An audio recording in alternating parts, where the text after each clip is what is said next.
Paano kung pagising mo bukas, wala nang Roblox sa Pilipinas? Hindi ka na makalogin, wala na to sa Play Store, at yung paborito mong game, hindi mo na malalaro kahit kailan. Para sa mga content creators sa kagaya ko, hindi lang views ang mawawala, pati ang community mo, bigla na lang mawawala na parang bula.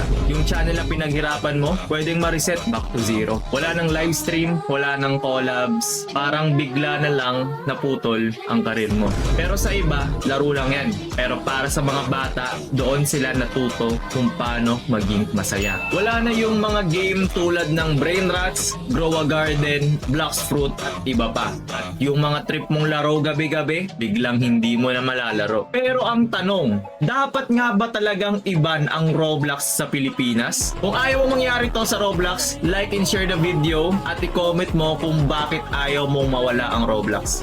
Paano kung pagising mo bukas, wala nang Roblox sa Pilipinas? Hindi ka na makalogin, wala na to sa Play Store, at yung paborito mong game, hindi mo na malalaro kahit kailan. Para sa mga content creators sa kagaya ko, hindi lang views ang mawawala, pati ang community mo, bigla na lang mawawala na parang bula. Yung channel na pinaghirapan mo, pwedeng ma-reset back to zero. Wala nang live stream.